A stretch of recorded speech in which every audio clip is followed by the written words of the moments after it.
Assalamualaikum warahmatullahi wabarakatuh.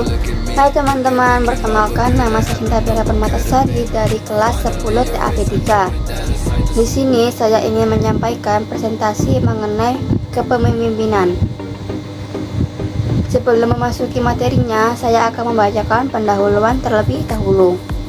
Pendahuluan. Dalam setiap kelompok, grup, atau organisasi, kepemimpinan merupakan salah satu faktor yang penting.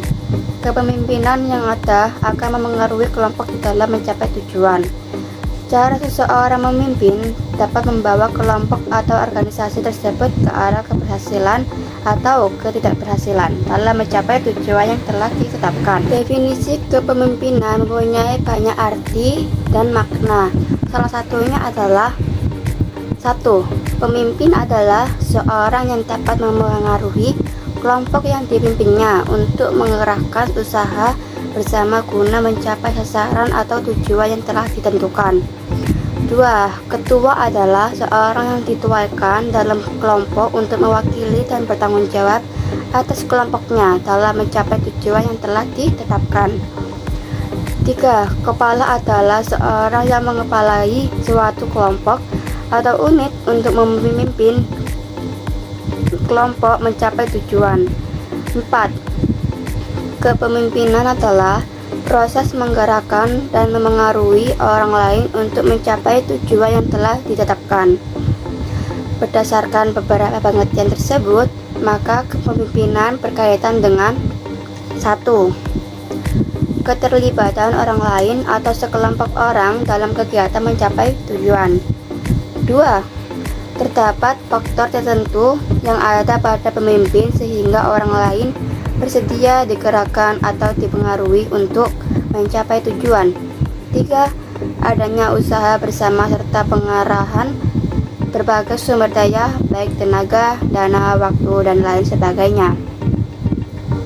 Melihat pada hal-hal di atas, maka dapat dikatakan hakikat kepemimpinan adalah sebagai berikut. Nomor 1. Kepemimpinan adalah kepribadian seseorang yang menyebabkan sekelompok orang lain mencontoh dan atau mengikutinya. Kepemimpinan adalah kepribadian yang memancarkan pengaruh di bawah sedemikian rupa sehingga sekelompok orang mau melakukan apa yang dikehendakinya. Nomor kedua, kepemimpinan adalah seni kesanggupan atau teknik untuk membuat sekelompok orang mengikuti atau mentaati apa yang dikehendakinya, membuat mereka antusias atau bersemangat untuk mengikutinya dan bahkan sanggup berkorban. Nomor 3. Kepemimpinan merupakan penyebab kegiatan, proses atau kesediaan untuk mengubah pandangan atau sikap sekelompok orang baik dalam organisasi formal maupun informal.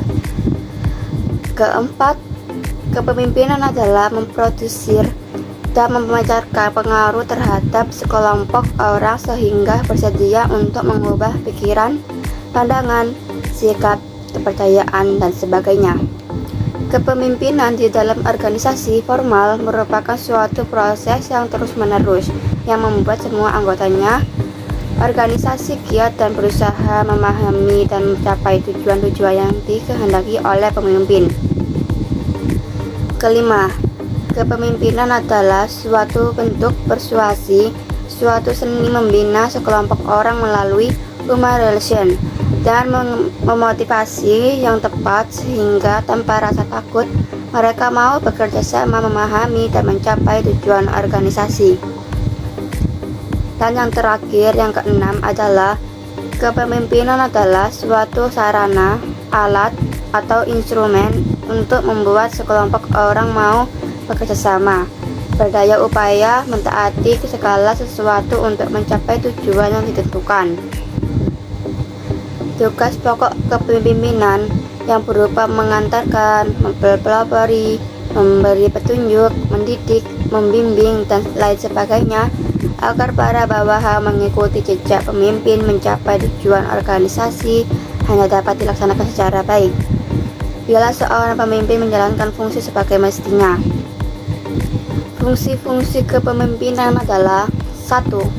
Fungsi perencanaan. Seorang pemimpin perlu membuat perencanaan yang menyeluruh bagi organisasi dan diri sendiri selaku penanggung jawab tercapainya tujuan organisasi.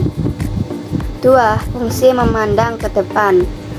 Seseorang memimpin yang senantiasa memandang ke depan berarti akan mampu meneropong apa yang akan terjadi serta selalu waspada terhadap segala kemungkinan. 3. Fungsi pengembangan loyalitas. Pengembangan kesetiaan ini tidak saja di antara pengikut, tetapi juga untuk para pemimpin tingkat rendah dan menengah dalam organisasi. Yang keempat, fungsi kepengawasan. Pengawasan merupakan fungsi pemimpin untuk senantiasa meneliti kemajuan pelaksanaan rencana. Yang kelima, fungsi mengambil keputusan. Pengambil keputusan merupakan fungsi kepemimpinan yang tidak mudah dilakukan. Oleh sebab itu, banyak pemimpin yang menunda untuk melakukan pengambilan keputusan. Bahkan ada pemimpin yang tidak berani mengambil keputusan. Fungsi pemeliharaan. Fungsi ini mengupayakan kepuasan batin bagi pemeliharaan dan pengembangan kelompok untuk kelangsungannya.